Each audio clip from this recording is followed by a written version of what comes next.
How's everybody doing on this fine Sunday? Good. Welcome to Hee Haw, apparently. Welcome to Hee Haw. I'm sorry, sometimes my drawl comes out. Here it goes. Hey, they could hear me plenty enough. My name is John Mace. I'm the Facilities and Equipment Manager at Rooster Teeth, and I am Patrick Salazar. I'm the Director of Studio Broadcast. so I guess we're going to start off basically seeing what y'all's experience is. How many people have never shot a film, and you're wondering how to do that? Okay. Either side. Yeah, either side. Whichever side you're looking at. Cool. How many of you worked or are studying to work in a studio broadcast setting? Cool. Sweet. Okay. Nice. Well, why don't we share our experience so Yeah. they know where we're coming from? I'll go first since yours is more impressive. So I went to UT. I graduated in 2009. Had an internship at the Austin Film Society. Did a little freelance as well. And most recently, I worked at a camera rental house, Mobile Production Services, MPS, which is headquartered out of Dallas. They have a satellite here in Austin. Mike. Yes. Is this better? Yeah, Is this thank you. good? Yeah? Okay. And You can tell which one of us does live production. Right. Okay. So, and then most recently, about 5 months ago, I started here at Rooster Teeth. So, first panel ever, and 5 months in. So there we go. Yeah. There's that. Trial by fire. Oh, thanks, phone. I've been worked in a studio environment for about 25 years. I went to a technical school in Dallas for live studio production. The school is no longer, so don't ask me what it is because it closed right when I graduated. Burned the place down. But right out of that, I got a job at a small television station in West Texas, Odessa, Midland, if any of you know where that's at. And pretty much moved up through the ranks pretty quickly. And I was there for 14 years. And then I moved here to Austin and got a job with the Fox affiliate here. And was with them for 7 years. And pretty much in all that time, I've done every job possible in studio. Started out working as cameras, moved into graphics, then learned audio, then did what's called master control, learned how to edit commercials, ran the commercial production department, even worked in news for some time as an assignments editor. And then when I came to Austin, I worked in the promotions department where it's those little things that you see at night, coming up tonight at 10. That's what I did. So, and I did that for 7 years. And they're special projects. They're long edit form. And then I was lucky enough to get on with RT and I started just as the podcast producer. They needed somebody to kind of help out. They never had anybody to really do just that, and did that. And then 6 months in, they bumped me to director. So that was pretty cool. So yes, far more impressive than me. Yeah, I mean, we both, I guess, really have kind of the same story. You know, nobody's really done our jobs before at RT, and we were lucky enough to come on and kind of help manage that and push it to the next level. So both very lucky and very appreciative. So I guess in the filmmaking aspect of this, I know we have a bunch of people that are new. So I guess we're going to start looking at the kind of the DSLR area of it, because that's really the best level to start with. You get more familiar with the camera functions, with how it works, how it shoots, and then kind of how all that manipulates itself. Really, I would think kind of the best way to start is to grab a DSLR, kind of a basic tripod, and just go out and just start shooting some random stuff. If you really want to get technical into it and we really want to look at 4K and all that other stuff, we can. But that's kind of my initial reaction for all that. Yeah. I think one of the things that's been interesting about working at RT is that, you know, you guys have seen how the company has grown in the past 2 years. It's been crazy, right? So when I came in, I was tasked with upgrading the studio because we were shooting the podcast with these. Now, you got to remember that I came from a place where studio cameras cost like $30,000 each. And when I interviewed, I never got a tour of the studio. I didn't ask because I thought they'll take me through the studio and show me what they never did. And so I didn't see the studio until the day I started. And so I walked in. I was just impressed with what they did. So I figured, they had their stuff together. So, yeah, I should have watched more videos. I still have those guys in the cage somewhere. Yeah, no, we still use them.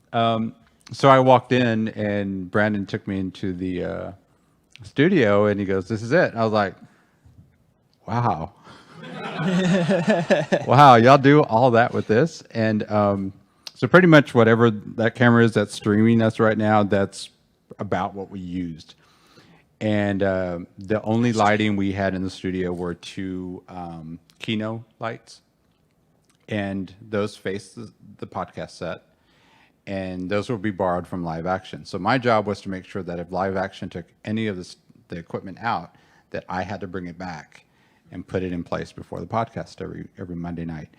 And so I learned really quickly what you're able to do with minimal equipment. And that's the great thing about internet broadcasting, is that you don't necessarily need the $30,000 cameras, because it's overkill. And the internet is very forgiving, because you really don't. I mean, there are a lot of different production values out there, especially on YouTube. Some shows look really great and some shows look really crappy, but sometimes the really crappy shows are 5 times as funny. And so it's really about the content. And so when you're creating stuff, especially in either a studio or a film environment, you can cut some corners, because as long as your content is good and that's what people are there for, then they're forgiving of some of the rougher edges, if that makes sense. But yeah, so we've graduated to cameras like these. Now, more impressive than that, but still very small. These were only $1,500 a piece. That's minus the lens. The lens was another $1,000. So, still it's not a $30,000 camera, but you've got, something that's putting out 4K, quality type images. So that's pretty cool. And that you can move up in quality to such a point that's ridiculous for an insane, very low amount of money. And so now, if we were to go fiber with this, then you're talking, you're adding another $1,000 to the whole scheme of things, because you need adapters and the cables and stuff like that. But we use straight SDI cables out of that. Is anybody here currently working in a studio where you are working with large cameras and that sort of thing, like in a newscast environment or a studio? What kind of a newscast, or is it college or? College news? Okay. What kind of cameras are you working with? I'm not familiar with the brand specifically. But they're big, right? Yeah. Mm-hmm. Yeah, and probably on pedestals that you just drag around and lock down like that. Yeah. No, we don't have that. Nope. No, everything is on tripod. Everything is stationary. In a newscast, you have a person at each camera, and the director just tells the person, camera 2, pan, whatever. I've got 1 camera operator and 5 cameras. So Tyler, is usually running around behind, trying. And you've seen the podcast, so you see how much the guys move. And so we can set a shot on Bernie, and he's like this, and then Tyler will walk away, and then Bernie will do this, and the shot's ruined. And so he's constantly, through the entire show, through all of our shows. Gus is usually pretty good about, sitting still, but that definitely hurts not to have, all the camera people that you have. But that's part of the cost. I mean, every little thing adds to that. I find it funny that you said you don't need the $30,000 camera, where I do Live Action's camera, grip and lighting equipment, and yes, we have the $30,000 camera plus the however many other additions to it. So has anybody worked with like a Red Epic or Scarlet, anything along those lines in this room? We got 1, 2. Cool. So the rental house that I came from, we had Epics, we had Dragons, we had Alexas, kind of the whole gamut, you know. And so when I came over to Rooster Teeth, we have the Epic, which we had since upgraded to the Dragon, which is a great camera. It has a phenomenal sensor on it. And that being said, I don't remember where I was going with this, so I'm just going to look over at Patrick and smile nicely. I'm going to look away. Hey! But yeah, no, I just find it funny that you're like, you don't need a $30,000 camera, which you really don't. You know, you get the really good content, and it doesn't matter what kind of camera you shot it on, because then you get the good content, and then you can upgrade to the better looking stuff. Just out of curiosity, when he started saying $30,000 cameras, how many people's heart kind of sunk? Yeah, film is not exactly cheap, but that being said, there are cameras that do a really good job. The Sony A7 has a great low light to it, and it's not very expensive at all. Canon has a lot of great stuff Canon does their sensors well. You know, they have really good images on them. Their form factor may not be the best sometimes, but generally speaking, they have great sensors for fairly low price. I've been using my 7D since shortly after it came out. Granted, there's a lot of cinematographers out there that are kind of choking a little bit that I said that because they all hate the 7D because it overheated all the time, but I didn't use it hard enough to overheat as much. 5Ds, Canon 5D Mark IIIs, those are great things. Yeah, there you go. It's funny, you have all the kind of the podcast stories, and mostly, I don't know if I came across with this information or not, in one way or another. But so typically how my equipment side works is I'll get the list from the guys from when they're going to shoot something on live action side. I'll get a list of what they're looking for. Sometimes I'll have to rent some extras for it. Usually it's not very often, but every now and again I'll have to rent a few little extras for them. I get the package together, figure out when they're going to get it out and go. And then after they go and they shoot, I'm done with it. Like, I don't have any kind of interaction with that stuff. So it's funny how you have those kind of stories, and all I do is I get the gear back and go, dear God, what did you do? Yeah, pretty much, yeah. Yeah. Anyway, yeah. But you know what? The thing is that we're not really sure what you want us to talk about, because I mean, there's two different sides here, and you probably all have very different interests. So why don't we go ahead and just open it up to Q&A? That way, you guys can ask your questions about whatever it is that we do, or equipment, or whatever you want to know about, and we'll work it that way. You can grill us really hard, heavy questions, deep, emotional. Are you guys having any issues with DSLRs overheating? Like, how long is it? On our end, so one of the highest end DSLRs that we have is a Canon 1DC that shoots 4K to a straight CF card. We do have occasions where it overheats. It's the Texas summer; it does that. But not just in the heat. I will say that we use a 1D for the No. That is one of the only broadcast shows that does shoot on DSLR, and there are moments that they hit the record button and they walk back and it's not recording. You know, it'll start and it just kicks off. So much interesting information these days. Yeah. So. Yeah. Yeah. Good to know. Yeah. So there are definitely some drawbacks to the DSLRs, which is why I don't like them. But I'm asked because I'm a broadcaster with the Army. okay. Okay. We are trying to combine our print side and our video side, and our broadcast journal, and our video gathering side. We're trying to make them one job. Oh wow. We want to go to DSLR, but they're saying, Army's saying they're overheating. Yeah. We do our documentation stuff. We're shooting for hours. Yeah. Yeah, I was going to say, especially that's the thing about broadcast. You need equipment that can hold up for hours. I mean, you guys know we do 24-hour live streams now every now and then, and that was one of the things when we got the Blackmagics, is that when we got them in house, I told the people that we bought them from, I was like, okay, I need a week to really kind of put these through a test, and then I'll tell you if I'll buy them. But I gotta have them in studio. And one of the things we did is we left them on for 3 days straight. Because we wanted to see if they would, hold up.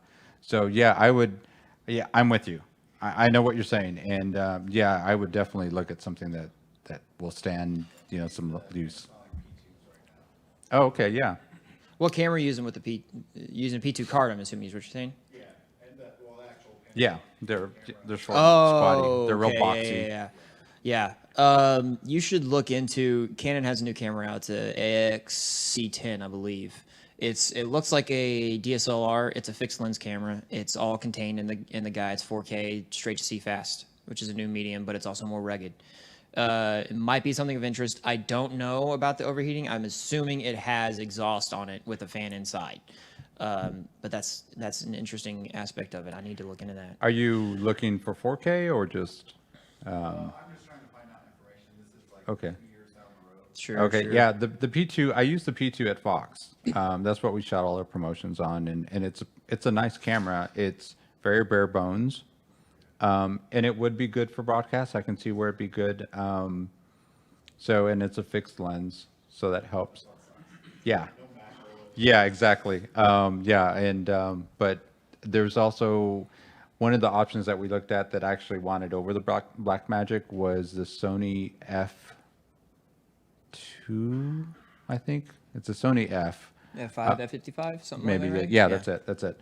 It does have a fixed lens, but it's a beautiful lens, and it does come with macro. It's 4K. It was under $5,000, which was nice.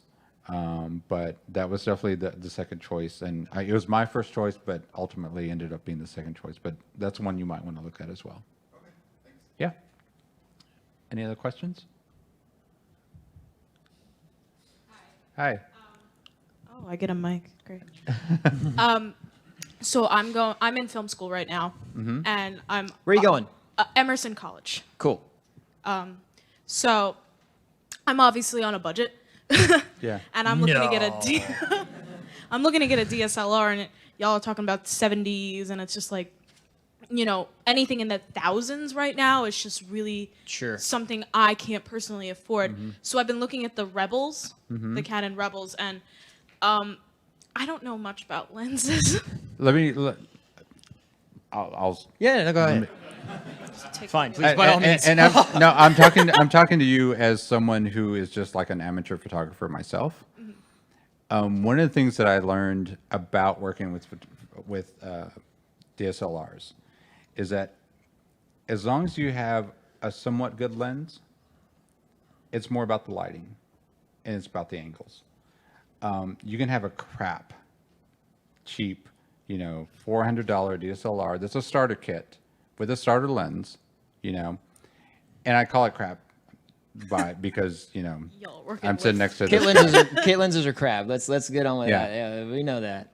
But if you work with the lighting and the angles, you can make some really beautiful stuff with cheap DSLRs, with entry-level kits. I mean, I worked with an entry-level kit for 5 years as an amateur photographer and landed some good jobs just based on the stuff I'd done with it, using, of course, Photoshop and whatnot. But, it's not just always about the camera. Don't worry so much about the camera and get the basics right. And sometimes that'll take you a lot farther than an expensive camera. All right. Is there a specific reason why you're looking to buy a camera now? My old camera got run over by a car. Ooh. That would do it. It was a horrible ordeal. Yeah. Yeah, it got left out in the driveway by my sister, and my birthday's coming up, so my mom's just like, "All right, I'll buy you a new one." Sure. We're in New York, so she's got that accent. Yeah, and it's like it's absolutely an essential if you're going to film school, especially. Emerson has a distribution center that it's like if you return a camera 2 minutes late, you get a $400 Yeah. charge. Ooh. I know, it's so much fun. So it's like, I'm just really, I just got into the film program. I'm a rising sophomore. So it's like, I'm ready. Yeah. I would also say stay away from Sonys. Yeah. I have a Sony. I love my Sony. But it is proprietary and it's a pain in the ass. So if you go Canon or Nikon, you're going to have a whole lot more options with different price points, and you can grow and stay within what you know. Like if you buy a Nikon lens, then whatever you grow, you should be able to use it, you know, with whatever you buy, and it can transfer to some degree. But I would definitely say just stay away from Sony, Yeah. you know, if you're trying to grow. Specifically on their formats, their memory formats, they'll use proprietary and they'll upcharge it like nobody's business. But Yeah. you know, whatever. So All right. Thank you so much. yeah. Yeah. Man, we should have had Amazon sponsor us. Why? We could have like had links. where they Oh could my buy God! stuff. Yes, we could. Oh, next year. Notes Okay. for next year. What's up? What kind of audio equipment and stuff do you just use on like the podcast's audio when you're live streaming?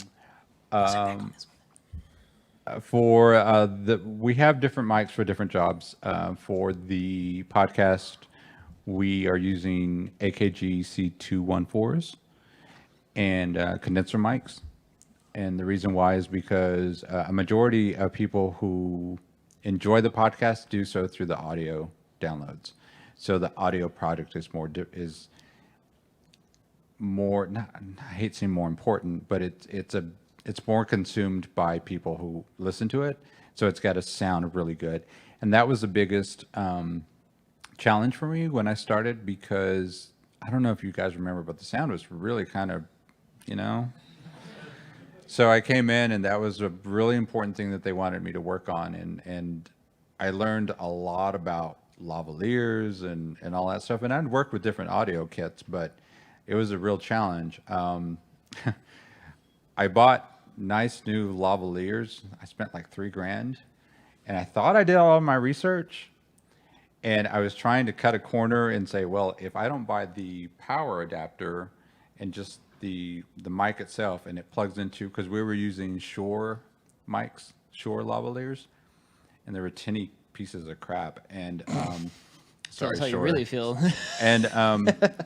And so I bought what I thought would go onto the Shure power adapter because I was told it would be, but I didn't research it. Spent $3,000, got them, they didn't work. And one really important lesson about mics: when you buy them, they won't take them back at all. So they're still brand new, sitting under my desk to this day, 3 years later. So long story short, AKG C214s for the podcast, and then for on the spot and pretty much any other show where audio isn't as important, we've been using just these short AKG 99s that we found, H99s, and they were $100 each. They're the longer ones that you see on the show because they're omni, so they have a bigger pickup pattern, and so they don't have to be right on them. They can lean back. That's why we use them like on the video game club with the beanbag chairs, because Ryan loves to just, you know, do this, which kills me. Because he'll come in, he'll sit down. We get a mic check, and he's like, la, la, la. Him and Gus are just saying, we count down the show, and he goes, hey, how's it going? And it goes all over me. But, and then for the no, we use AKG H. I can't remember what those are. Those are AKGs as well. And it's a cardioid boom mic, and we just got 2 of those for free play as well. So did that answer your question? Yeah. Okay. I just also had more of like a generally curious idea. When you mix the audio afterwards, like even beyond the microphones, what else do you use? We do 2 things with the audio. We record it into Wirecast as a mixed signal coming out of the switcher. And then we also have it going from the mixer into GarageBand, and we record separate channels. And we do that just as a fail-safe. That way, in case the mix down for some reason, you know, we lose it or something goes wrong, we can always go to the direct channels that were recorded and maybe, you know, fix some things. One of the places where it's come in handy is on the spot, because during on the spot, I'm doing 2 things. I'm running the graphics, shading the cameras, and running audio. And there have been a couple of times where when we start the show, I miss John's mic cue. And so it'll come in after he starts talking. And so I'm able to go into GarageBand and pull his separate track, and I can lay that in, the part that I missed, up to, and edit it in, and it sounds fine in the post. So when we bring it into Adobe Premiere Pro to post the video online, what we'll do is we'll run it through Audition, and I usually put a compressor on it. We declick it, declip it, and then if there's any noise, take the noise out, and that's about it. That's the nice thing about using condenser mics, is that the sound is so pretty when it goes in that you don't have to do a lot of sweetening on the back end. And that's one of the things that was really tough in the beginning when we were using the Shure mics, the little lavs, was that I had to go in and it used to take me 2 days to post a podcast, because all of Tuesday I was working on audio. I was taking out all the pops. Every single pop I was taking out manually, and then I was EQing each person. And so, it was, yeah. And I hated when Michael was on the podcast. Hated it.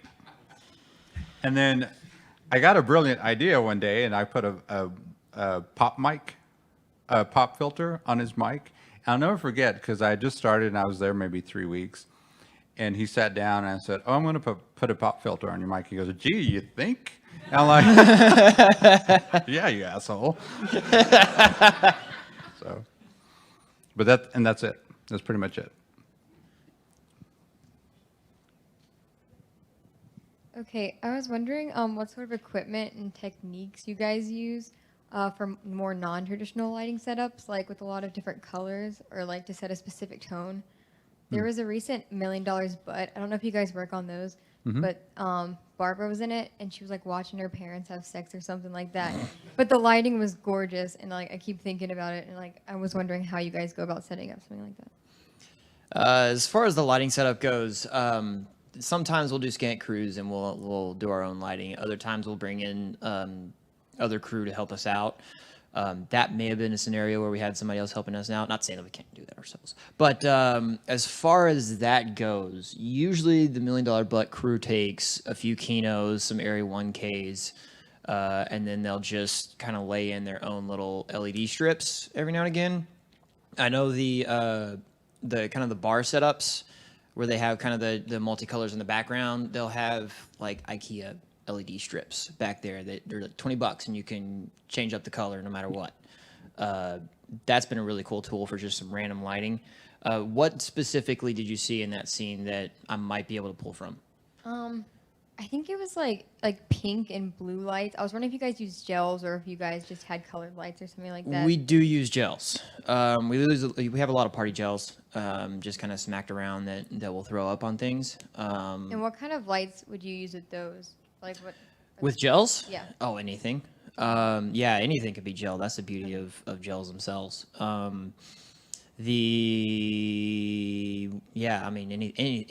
could be gel. Yeah, they're even on Laser Team. I'd never seen this before, but I had a small scene in it where I'm sitting at a laptop like this, and the lighting that they used was just an LED, like one of those, and they had gelled it. They just wrapped a blue gel around it and just laid it there on the laptop, so that was the glow that was hitting my face. Mm-hmm. So lighting is another thing that if you have gels, the light source can pretty much be anything, just as long as it doesn't melt the gels. Again, going back to basic photography, a lot of people will just go to Home Depot and buy the lights, like they have the big aluminum circles. Those make great lights. There's a production company, reseller called Cowboy Studio that is incredible, like super cheap, where you can buy a 3-light setup of softboxes for like $150, $200. And, you gel those and you got what you're looking for. Okay, and then where do you usually buy gels from? Can you get them anywhere, or do you have to find them from like specific You usually, I mean, you can go online. Like Amazon has a little, they'll have like Roscoe Lee filter packs and stuff. But Don't buy tech stuff from Amazon. Sorry, No, not to what? contradict you. No. The reason why Amazon, most of the time, Amazon is more expensive for equipment. For anything technical, yeah, that is true. you're Yeah, going to pay more on Amazon. They'll always match on B&H, and those will always usually be exactly the same. Google, there might be a place. There's probably, where are you from? Allen. It's like in Dallas. Oh, yeah. Around Dallas. Yeah. There are plenty of production places where you can go and pick them up in person. But if you don't want to do that, because it will be cheaper if you buy them in person.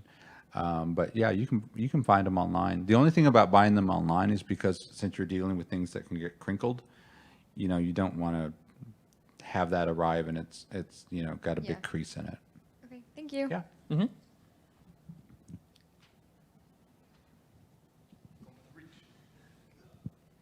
All right, hi. Hey. So Hi. this is actually for the like more of the editing side of it. It wasn't until I actually moved to Austin and started working in the film industry down here that it was like beat into my brain that Avid was the only way to go now. And I know where this only question's going. Ever worked on Premiere? Yeah. And as a personal choice, like started out with Final Cut and then that went to shit and then Yeah. Premiere and everything. Right. But I was just gonna ask, do you prefer Avid and why is it just so beat into everyone now that that is the thing to use? Because I personally hate it. Avid. lot. Okay. I'm certified in Avid, but that's because Tooting your own horn. no, I'm just saying. Okay. My background here. No, Very impressive. We already No, it's because I'm covered this. older. So Youth has its benefits, sir. before Final Cut came along, Avid was the premier editing software, and there were a lot of what were called paint boxes back then that are now non-linear editors. So Avid was the thing to learn on, and if you were the shit as an editor, you learned Avid. Well, then Final Cut came along and consumer editing came along, and everybody started using Final Cut because it was consumer friendly, and it really was. And a lot of production houses turned their nose up to it because they were like, it's consumer, it's not Avid, that sort of thing. But, the tides changed. Right. What happened was that Avid started looking like a dinosaur. And so if you talk to somebody who has a long history in editing, they're still going to tell you Avid's the way to go. Because, and I used to teach Avid editing, and I would always get the question, Final Cut or Avid? What's the difference and why should I learn one over the other? And this is how I would explain it. It's just like driving a car. If you want to perceive yourself to be a badass driver, you learn stick. If you don't care, you just drive an automatic. Final Cut is the automatic. Avid is the stick. Sticks are So- so much fun, though. Yeah, well, but I haven't touched an Avid in a long time, and there's some things about it I still miss, but for the most part, it is a lot easier on, there are other platforms that are a lot easier, even Premiere Pro, I think it's easier than Avid. And I just don't think Avid's done a good job in keeping up with being friendly. And every time they release a version that they say, oh, this is the consumer friendly version of Avid, it doesn't work. as Everything well. just always seems like counterintuitive. Everything. Yeah, I use, like, exactly. And that's exactly it, because they're coming from a place where everything you had to do, it was like, do this, do this, do this, do this, do this, and you got it. And, and that's why I call it like the stick shift. It's because to get what you needed to do, and you learned, and you could do it fast. I mean, I could just, do all this stuff and boom, I was there. And with Final Cut, it's usually a right click or, whatever, or Premiere Pro even. So I think that's why a lot of people hammer Avid into it, is because it does have this prestige that comes from a history. That makes sense. Yeah. Yeah. And actually, with the whole reason that I asked that was the first time we ever were told to use Avid is we shot a film on an Alexa, and they said that no matter what we did with that in Premiere, it would just simply not look as good in Avid. I didn't know if there was actually any weight to that. Yeah, fact. there is. There is. And correct me if I'm wrong, and anybody in here, correct me if I'm wrong. But I believe that the one thing that's really bad about Premiere is that when you dump footage into Premiere, it doesn't just work with the footage as is. Adobe, being the bitch that it is, has to take that footage and turn it into its own type of file. And that's why you see the little conform bar at the bottom when you bring footage in. And that's why, because it will to some degree change the quality of your video. Whereas Avid, it's a pure signal that you work with. Well, I hate to hear that because our DP insisted on Premiere. So awesome. Thank you.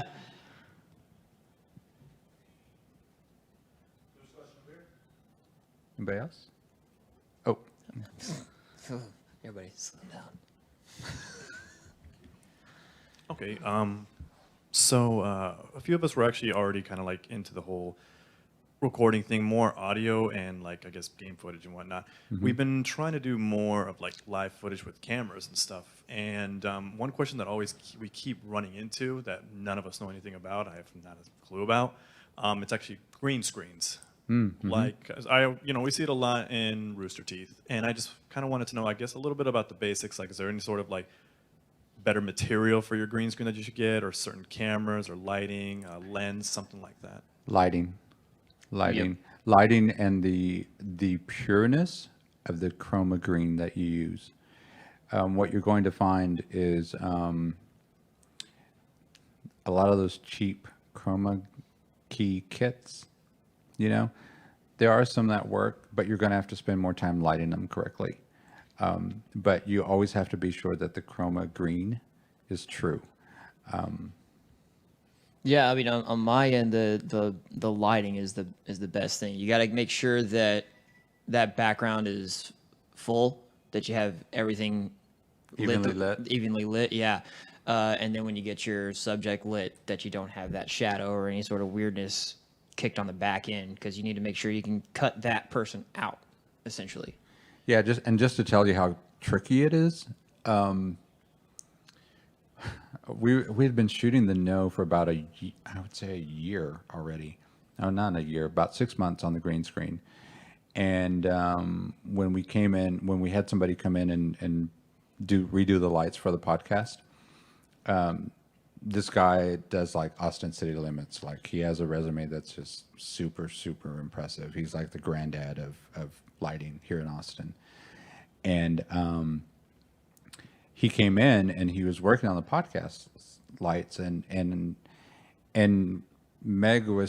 Ashley was shooting something on the green screen, and he noticed the monitor, and he goes, that key doesn't look very good. And I said, that's pretty good. And he goes, no. And he walked over, kid you not, and did this to a light, and it just changed the whole thing. and even Ashley's like, oh my God, how do you do that? That's just crazy. But that's how tricky it is. I mean, if the light is not even enough, what's cool? What do you edit it with? I use Premiere Pro. Premiere Pro? Yeah. There's an awesome plug-in. Crap, now I can't remember what it is. If I remember, I'll let you know. There's an awesome plugin that you use, and it is the best chroma keying plugin I've ever used, and it's so simple. I think it's ultra matte. And what's awesome about it is that it's very intuitive. It's got the eyedropper, but what's nice is that you can reverse it into black and white, and it'll show you how unevenly it is. You're lit, but it'll balance it out for you. You can actually just use the eyedropper on the places where it's uneven, and it'll even them out. And it's the best thing. I used it at Fox all the time for our productions. If you chroma key, you got to use that plugin. Yeah. Thank you. And I mean, sorry. And I mean, is there like any sort of like cameras or lens that you have to worry about, or is it really just, once you have the screen and the lighting down, it's all in the editing? I mean, obviously, the higher quality stuff you go, the easier it's going to be. You want to try to find something that has the higher megabit on it. for the codec, something that has higher quality glass. I mean, obviously that's going to be better. It's just going to, I mean, if you were asking me right now, it'd be like a trial and error testing to figure out which works best for you for what you're using. I wouldn't use a DSLR. Yeah, it's really tough. Even if you shoot at the highest resolution possible, because what happens in chroma key is that on the edges, I mean, any kind of artifacting on the edges is going to give you green. And I can't tell you how frustrating it was at Fox, even with the kind of cameras that we used. If, you know, I can't remember it's been too long now, but I bought a camera with a lens, spent $15,000 on it, got it in because it shot beautifully outside. And then I took it up to the chroma key and it was just edging the whole time. And so, you know, it's just one of the things you have to play with. Ultramat was able to save me on that though. But yeah, DSLRs are, you know, Yeah. but always try and shoot in the highest resolution possible. Thank That'll you. help. There's another question. Was it you? Anybody else? Just kind of wondering what kind of software are you using when you're doing like the live stream edits, like for like the podcast, and then also the software you use to kind of add the graphics as well. Okay. We use Blackmagic pretty much all across the board in our control room. Blackmagic Design has, they were smart enough to go after businesses, studios like ours that are bigger than, your back room type of studio, but not still big enough that, you can afford the big type of packages. So, what we use is, I actually brought a picture of it. Yeah. So this is Cole at our switching station. And if you notice down here, this is the software control for Blackmagic. So there's no physical board. And we're just running it off a Razer laptop. And what that does is we've got the switcher is actually under his desk because the cables go out to the cameras out here. And then I have all the monitor cables coming this way. So I've got a big one up here, this one. These have the same feed going through them. This one's just a personal one, so Cole can see what he's doing up close. And then what we added here that you can't see really well, but it's a just keys. J keys. Just keys. Sure. It's a just keys board. And what it is this program right here that you see here, it's a macro program. The macro program is just macros. X keys, that's what this is. X keys. It's an X keys pad with a free just macros. And what I was able to do was put all the commands that are in the switcher, like preview camera 2, preview camera 3, all of that, auto, big black. I was able to put this into just macros and then assign them to the keys here. So I was able to create a switcher board for $200 that Blackmagic wanted to charge us $14,000. So that was a pretty cool find. I didn't think of this.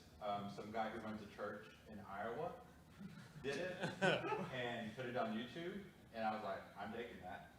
And, but it's really cool because now, when we do the podcast, I have a macro in here, and it's the top red button, so you only hit it once, and you don't hit it accidentally.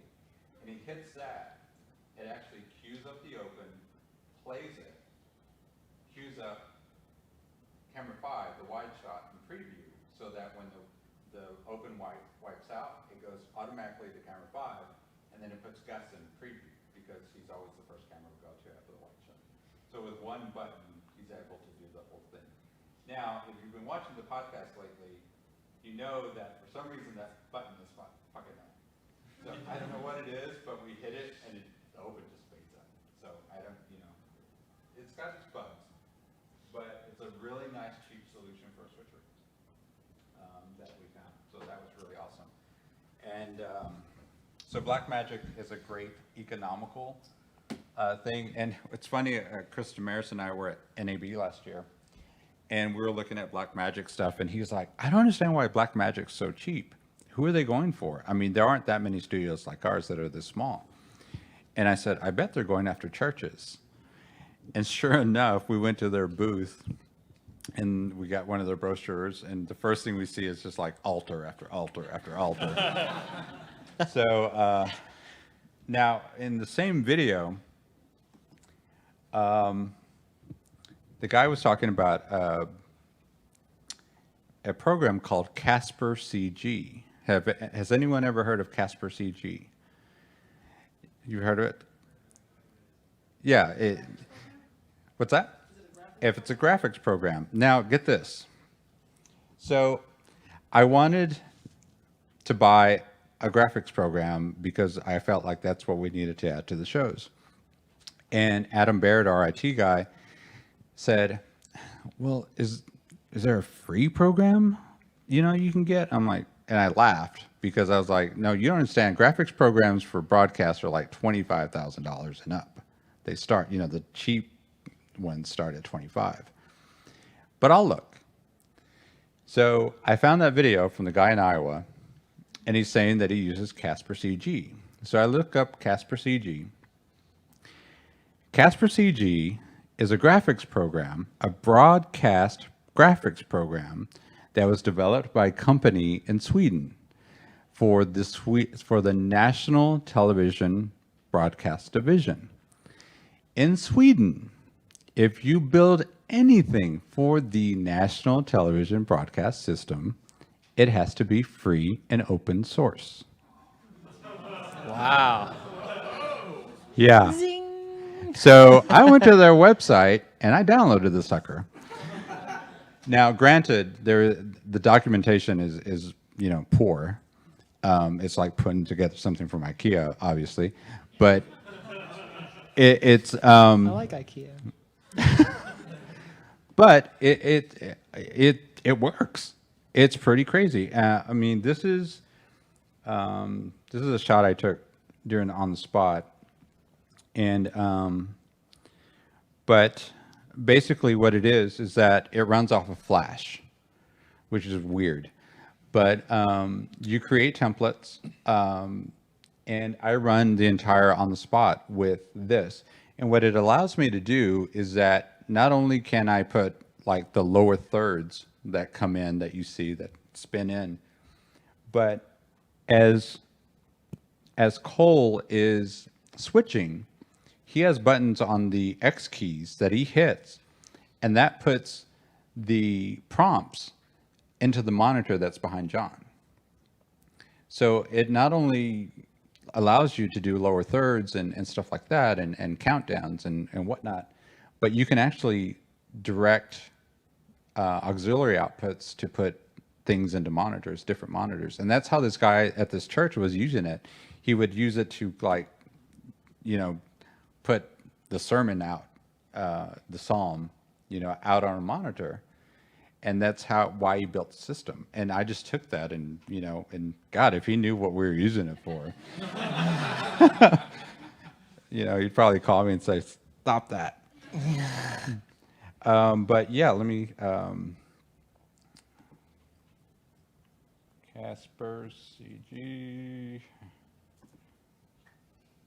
That's it. It's pretty crazy. And there's some templates you can download and play with. There's a sports template that I'm trying to have mimicked. Now, I will tell you that you're kind of on your own when it comes to building things. As long as somebody can build a graphic with an alpha channel, and then there are two really good videos on here that show you how to take that graphic out of After Effects, bring it into Flash. I mean, it's very step by step. It's tedious, but you know, I've been able to create every graphic that you see for on the spot and patch and everything using this system, and it's totally free. So, any other questions? So since you guys use all the black magic and as much free stuff as possible, no experience with like TriCaster for mixing live video and gameplay? I learned to direct on a Grass Valley switcher. As a matter of fact, the model of switcher that I learned to direct on, and I directed on for a few years, is the same model that's used in the Star Wars scene when they tell him to blow up the Death Star, and you see the hand that goes like that. That's the Grass Valley 4100. And I learned, I worked on one. So I have worked on switchers before, and we looked at the TriCaster, because we rented it for a live stream we did at South by Southwest a couple of years ago. It was just, to me, it was very restricted. And for me, it's like, well, if we're going to plop money down, I want something that we can grow and really get something out of. And for me, it just seemed like it was kind of pigeonholed into something, and it wasn't going to allow us to grow. And so that's why we went with Black Magic. So it was a little larger. I got two questions. Mm-hmm. The first one is, what's a good like fluid head tripod? I'm looking for something like around 400. Around 400? Yeah. What camera are you putting on it? A Rebel. Rebel. Yeah. No worries on that. Manfrotto makes a great tripod. I don't know if they go down far enough into the 400 range. Davis and Sanford makes it. It's not fluid though. It's all based off tension, right? Because I don't think the ones that you have. Although It's the a Ace, fluid. It's a fluid. Is the Ace fluid? Okay. So the Sockler Ace is a fluid head. No, you have Sockler Aces. You also have Davis and Sanfords. Yeah. I recommend Davis and Sanford. Yeah, those are great lower end tripods to get you started. And Always look for B stock. When you talk to a store, ask them if they have B stock. B stock will cut the price almost sometimes in half. all right. Yeah, it's like B-stock. It's essentially, convention stock that they've been using. I didn't know about that until we ordered the new tripods, and they were like, well, we have some in B stock. Do you want them? I'm like, and I thought, B stock, that sounds crappy. Yeah. And they're like, they're $200 cheaper. I'm like, yep, we'll take the B stock. Also, I'm graduating from Stephen F. Austin this December. Sweet. Congratulations. Thank you. And I was wondering, like, how do you start kind of putting yourself out there for jobs and stuff like that? I said, oh, go ahead. Oh, go ahead. Go ahead. When I worked at the Film Society, we got a lot of those kind of questions. Great resource, just an automatic answer for them would be the Texas Film Commission. That's a great place to start. Internships are also a great place to start. We have our internship starting up for this next semester, just by the way. And I mean, what else do you have on that? I would say if you want to freelance and get your foot in the door and that sort of thing, my advice has always been to find people who need videos and approach them about it, and realize that you may have to make a little bit of an investment, which means you may get paid very little, if anything.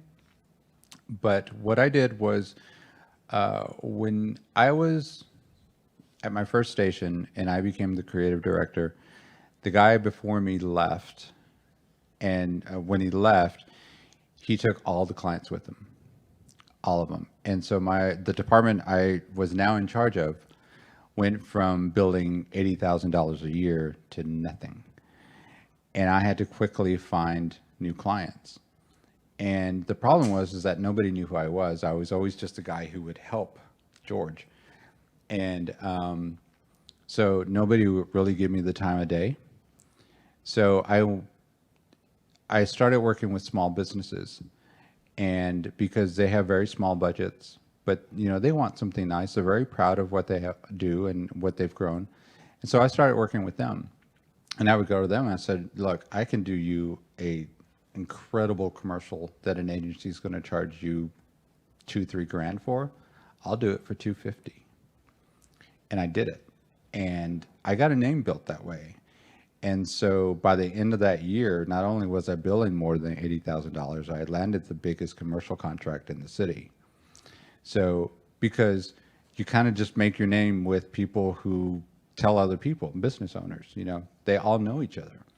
So I say just find people who you feel, you can work with, and whatever that is, and just be ready to kind of invest yourself in that. And, people will talk, and that's how you grow. All right. Thank you. What are you looking to do, if you don't mind me asking? I'm kind of looking for kind of start out as like a grip or electrician. Grip electric. For a few years, and then probably hopefully build up to gaffer or something like that. There's, are you Austin local? Are you going to be Austin local? No, it's going to be like Houston or Dallas or go to Georgia. Fair enough. There's a lot of online resources that'll put crew calls out. That's another good place to start. This is going to sound sketchy as hell, but Craigslist is a place to start. Yeah, that is a very hit or miss. You can get some really shitty jobs from Yeah, Craigslist. I got hired at Rooster through Craigslist. You can get some great jobs from Craigslist. I used Craigslist a few times. I'm actually like working at PBS thing in 2 weeks because of it. Yeah, just be careful around this is again an Austin local thing, but like around the big events like South by and things like that, when Craigslist jobs start popping up. I've heard, I worked 3 years at a rental house with South by coming through, so I heard a lot of stories. It'd be a lot of stories about people that came in from LA and hire people local, take their tapes. This is back when we did tape-based stuff, where they would take their tapes and fly out and say, yeah, we'll cut you a check, and crickets after that. So, the big events that you have down in Houston or wherever, kind of be cautious when those kind of pop around. And if you have contacts, stay close to those for those specific events. Any ways of searching for those I would do literally Google Houston crew calls or Houston crew call list, something along those lines. Or contact the city's film council. City Film Commission, yeah, Houston Film Commission. Okay, thank you. Uh-huh.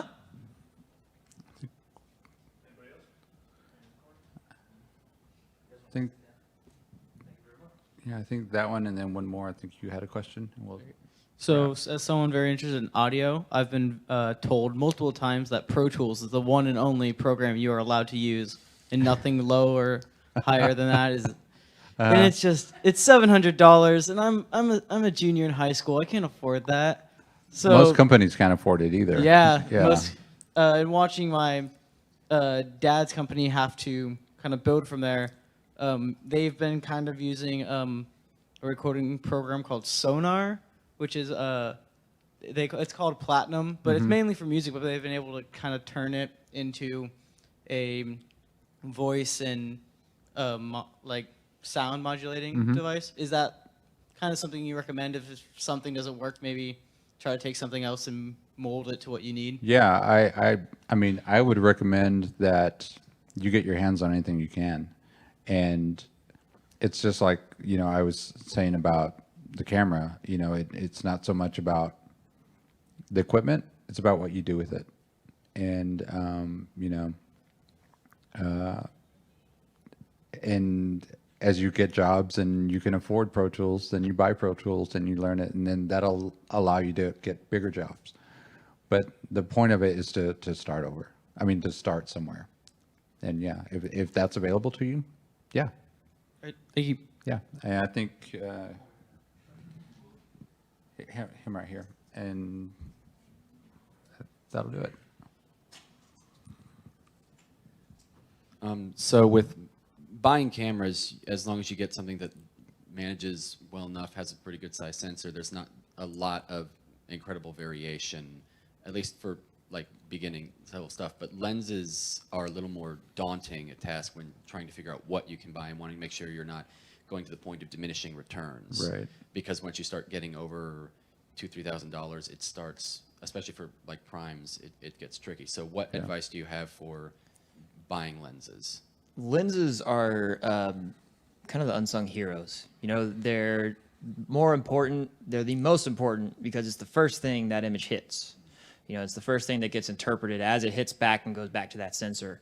Funny thing about lenses, you can invest in, you know, like a set of master primes, and those things will last you through 3 generations of cameras. You know, like it's a very important thing to focus on.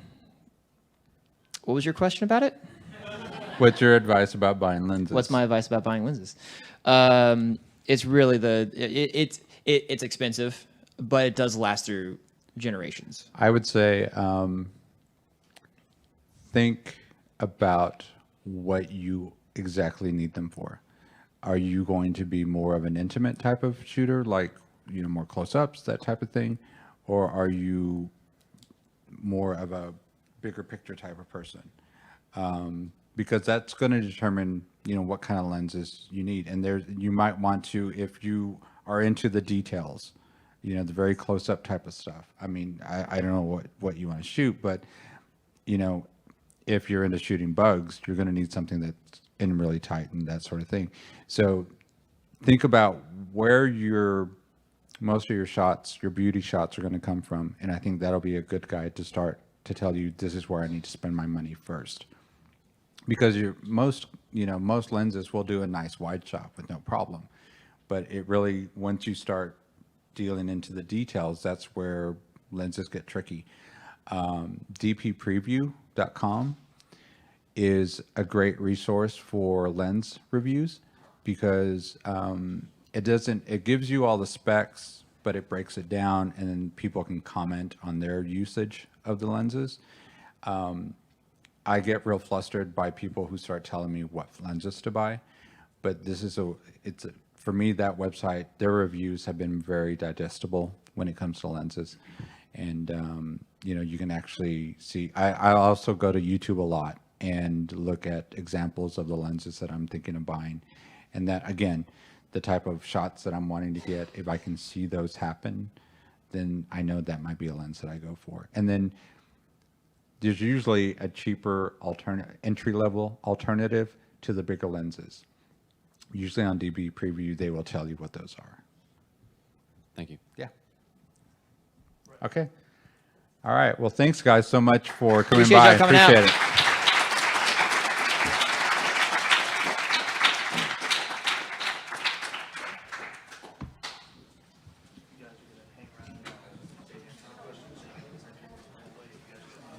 Yeah, we can. Yeah, you can do that. Yeah, yeah. Sure. This is my card. Oh, sweet. There's Cool. any chance like maybe you guys would come up. You guys, if you have any more questions that you want to ask, we're going to try to get you guys out into the hallway to talk to them. Oh yeah, no, we can That'd we be can definitely great. talk about that. Please and thank you. Yeah. Enjoy the rest of the night, guys. What the Army's doing now is people can't just join to do RTX anymore.